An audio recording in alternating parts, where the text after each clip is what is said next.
आपण गौरी आणि मधुरा इवन टिल्टिन्सच्या टीमने जी केलेली आहे ती ॲब्सोल्युटली फॅन्टॅस्टिक. म्हणजे मला स्वतःला माझ्या मुलीची रूम खूप छान हवी होती आणि ती I mean out of the imagination अशी ती आलेली आहे आताच्या केसमध्ये. सो आय थिंक श्रेयसीला खूप स्पेस आहे रूममध्ये आणि तोच टिपिकल पॅटर्न नव्हता जेव्हा आपण डिझाईन करत होतो. So platform bed to be honest माझ्यासाठी खूप पहिला कॉन्सेप्ट नवीन होता. मला फार त्याच्याबद्दल थोडीशी डाऊट होती की तो कसा सूट होईल, कसं होईल आणि मग तिचा वॉर्डरोब कसा फिट होईल, वॉर्डरोबला इनफ स्पेस मिळेल की नाही मिळेल. पण I think the design that produce for that entire room was fantabulous. I mean I really like it. Absolutely, अगदी अगदी. सो आपला जी कॉमन रूम आहे किंवा पेरेंट्स रूम आहे त्याबद्दलही आपल्या मनातल्या ज्या कल्पना होत्या आणि त्यांनी ज्या पद्धतीनं आपल्याला एक युटिलायझेशन आणि सगळेच विचार सांगितले, म्हणजे एक जी दृष्टी पाहिजे ना की इंटिरियर डिझायनरची ती एक वेगळी होती. म्हणजे मी कधी इमॅजिन केली नव्हती की पेरेंट बेडरूम सुद्धा इतकी सुंदर आणि मला वाटतं आमच्याकडे आलेले प्रत्येक जण त्याची खूप तारीफ करतं की किती सुंदर आणि छान केलेली आहे ती.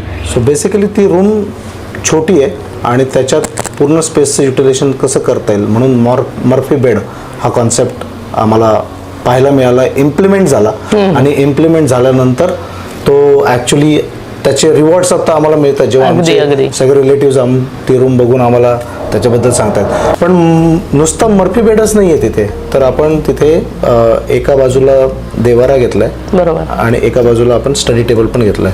So in one line we achieve 3 things आणि because of the design that given I think we are able to achieve that. आणि मेन म्हणजे एक रिक्वायरमेंट होती जी कन्फर्म होती आपल्या दोघांकडून, ती म्हणजे आम्हाला विंडो सेटिंग पाहिजे. एक तर श्रेयसच्या रूम मध्ये किंवा आमच्या मास्टर बेडरूम आणि ते implemented it. Yes they implemented it with a lot of space in the master bedroom. नक्कीच. तर मास्टर बेडरूमची जी ओव्हरऑल सेटिंग झालेलं आहे with window setting, I think window setting I love that place. For book reading, coffee, everything, night chit chat. I love that place. अगदी तो असा the greatest place I have. Favourite spot झालेला आहे आमचा की तिथे बसून निवांत आपण खिडकीतनं छान वारं येतंय, कॉफी आहे हातामध्ये आणि छान वाचत बसलोय आपण असं काहीतरी. तर खूप छान वाटतं तिथे. सुंदर सजवलंय आपलं घर. Correct. Yes. So we wish the Gauri and Madhura and entire Tiltins team a very better future and best of luck for their future endeavor.